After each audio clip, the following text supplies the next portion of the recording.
तो वेलकम है दोस्तों। आज के इस वीडियो में हम लोग बात करने वाले हैं झारखंड चौकीदार में आपको कितना सैलरी मिलेगा स्टार्टिंग के, और जब आप एकदम लास्ट एज पे रहेंगे उस टाइम पे कितना सैलरी मिलेगा। ठीक है, सब ऐड करके देखेंगे और एक आपको एस्टिमेट सैलरी बता देंगे। देखिए, आपका जितना भी 24 ज़िला में झारखंड में चौकीदार का पद आया है, ठीक है, और चौकीदार पे जो यहाँ पे लिखा है देखिएगा, तो चौकीदार का सष्टम पुनरीक्षित वेतनमान जो है आपका PB1 लेवल 1 रहेगा। इसमें 5200 से लेकर के 20,200 और ग्रेड पे रहेगा 1800 जो कि लेवल 1 का है। ठीक है, पे मैट्रिक्स लेवल 1 18,000 से 56,900 के मूल वेतन पे होगा। और साथ में बोला गया है समय समय पर दे अन्य भत्ता। ठीक है, अब चलिए इसको हम लोग विस्तार से समझते हैं कि ये क्या बोलना चाह रहा है। देखिए, चौकीदार का जो वेतन है, मैं थोड़ा सा एग्जांपल बता देता हूँ। जैसे रेलवे ग्रुप डी में जो स्टाफ काम करते हैं या फिर लेवल 1 में, ठीक है, उसके बराबर रहेगा, उसके इक्वल रहेगा। या फिर SSC MTS से जो आदमी सिलेक्टेड होता है MTS, ठीक है, जैसे SSC का सबसे छोटा एग्ज़ाम है MTS, इस एग्ज़ाम में जो स्टाफ काम करते हैं उसके लेवल के बराबर रहेगा। समझ गए? या फिर आदेशपाल जो कोर्ट में काम करते हैं उसके सैलरी के बराबर रहेगा। अब चलिए देखते हैं सैलरी कितना रहेगा। तो झारखंड चौकीदार का वेतन, ठीक है, देखिए आपका जो ग्रेड है 1800 ग्रेड पे लेवल 1 पे ज्वाइन कर रहे हैं, तो यहाँ पे जो आपका बेसिक पे बनेगा 18,000 है। स्टार्टिंग सैलरी की मैं बात कर रहा हूँ, ठीक है, 18,000। DA होता है 50%। अब बोलिएगा DA क्या होता है? DA का फुल फॉर्म होता है डियरनेस अलाउंसेस, मतलब महंगाई भत्ता।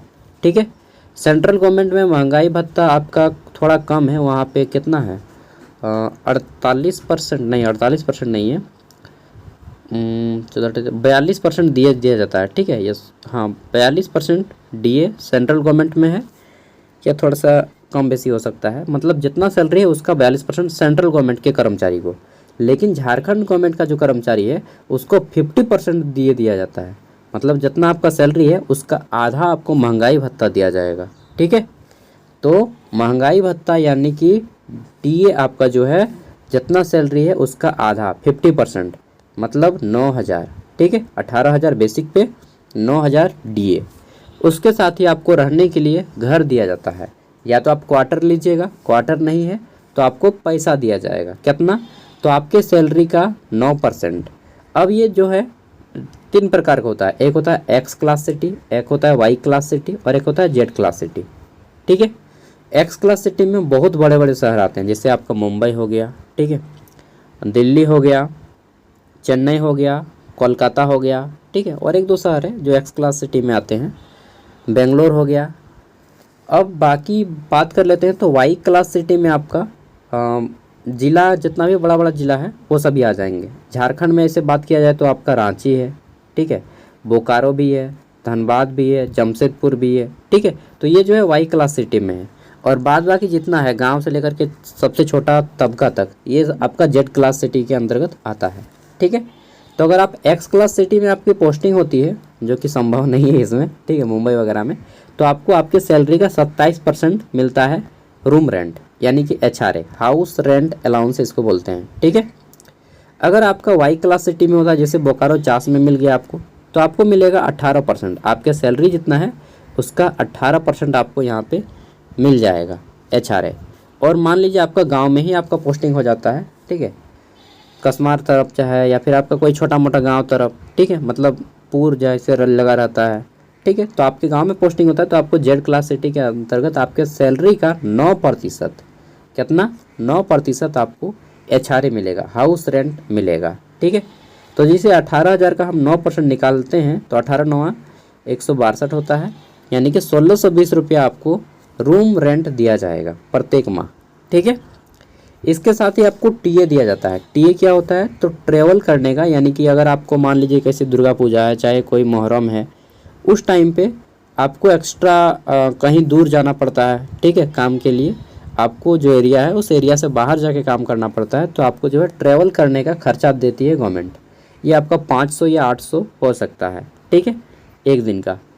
तो मान लीजिए आपने महीना में 8 दिन ट्रैवल किया, तो आपको 500 के अकॉर्डिंग 8×5 = 40, ठीक है, 4,000 रुपये एक्स्ट्रा मिलेगा, तो इसको हम लोग नहीं जोड़े हैं। मान के चलते हैं कि ट्रैवल आप नहीं करते हैं, फिर भी हो ही जाएगा, कम से कम 3-4 हज़ार तो हो ही जाता है, ट्रैवल टीए बन ही जाता है, तो भी हम इसको छोड़ दिए हैं टीए, ठीक है।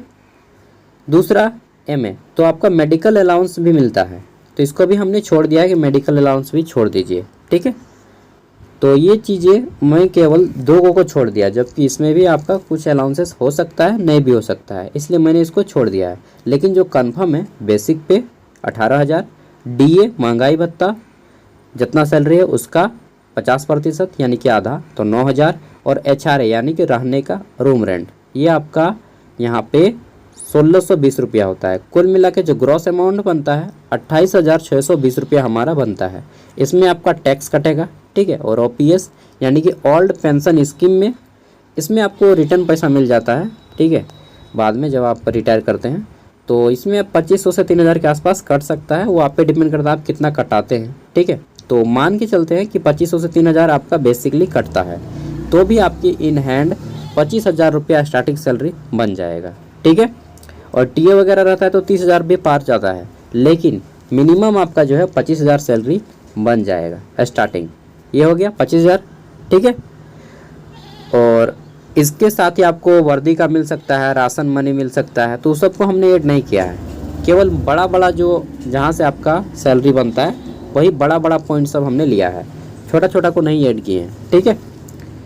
नेक्स्ट देख लेते हैं, जब आप लास्ट टाइम में आते हैं अपने एज के मतलब 50-55 पार कर रहे होंगे, उस टाइम पे कितना सैलरी बनेगा।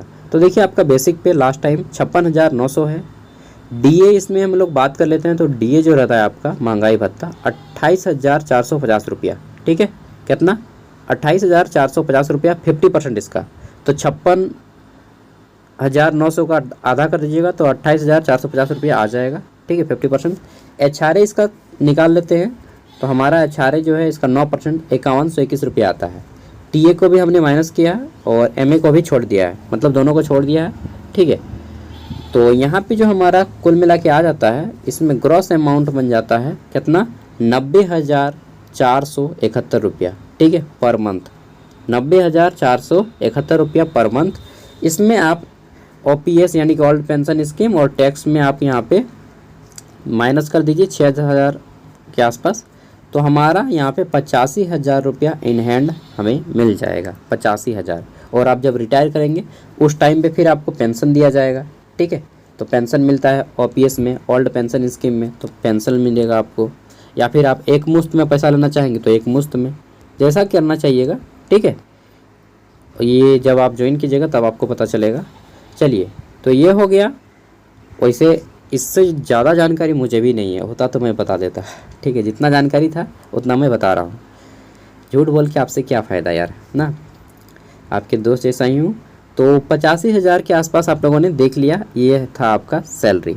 अब बोलिएगा भाई प्रमोशन नहीं होगा है, तो यार प्रमोशन के बारे में अभी तक कुछ भी नहीं कहा गया है नोटिफिकेशन में, और अगर होगा तो देखा जाएगा उस टाइम पे, ठीक है। अगर आपका क्वालिफिकेशन मान लीजिए आप ग्रेजुएशन वगैरह किए हैं और बीच में अगर वैकेंसीज वगैरह आता है, ठीक है, तो आपको छूट दिया जाएगा किसी में, ठीक है, और उस टाइम पे आप हो सकता है प्रमोट हो जाएं, आगे कांस्टेबल बन जाएं, ठीक है, और फिर कांस्टेबल से आप सीनियर कांस्टेबल से आप हेड कांस्टेबल, उससे ज़्यादा दूर तक इसमें नहीं पहुंच पाइएगा, हमको जहां तक लगता है, ठीक है। वैसे हेड कांस्टेबल से भी ज़्यादा बड़ा होता है एएसआई, असिस्टेंट सब इंस्पेक्टर, ठीक है, और उससे भी ऊपर होता है एसआई सब इंस्पेक्टर, उससे भी ऊपर होता है इंस्पेक्टर। चलिए इतना काफ़ी है, उसके बाद आईपीएस रैंक डीएसपी वगैरह आ जाता है, ठीक है। तो उतना दूर तक आपको नहीं जाना है। अगर आपको पोस्टिंग भी होता है, प्रमोशन का कोई चांस नहीं है, फिर भी अगर प्रमोशन होता है तो आप हेड कांस्टेबल तक बन सकते हैं, ठीक है। उसमें भी आपका हेड कांस्टेबल का क्वालिफिकेशन है कम से कम, अभी तो 12th पास है, लेकिन आने वाले फ्यूचर में हमारा ग्रेजुएशन हो जाएगा हेड कांस्टेबल के लिए, जहाँ तक मुझे लगता है, क्योंकि अभी एक फॉर्म आया है गुजरात में, ठीक है, सीरम रिसर्च नहीं प्लाज्मा रिसर्च इंस्टीट्यूट में, वहाँ पे एमटीएस का पोस्ट निकला है। किसका?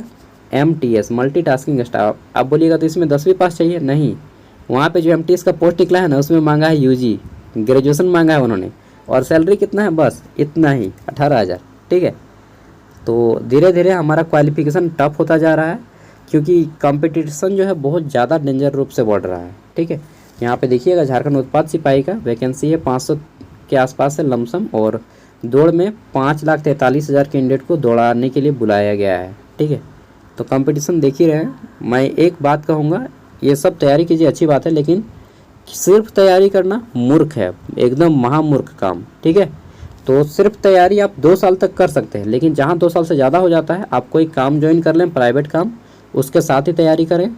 बाकी आपकी मर्ज़ी, आपका पैर, आपकी कुल्हाड़ी, जहाँ मारना है मार लीजिए भाई, ठीक है। चलिए, अच्छा लगा वीडियो तो लाइक कीजिएगा, और नहीं भी करेंगे तो भी हमें कोई चलिए क्या बोलेंगे, थैंक यू, बाय।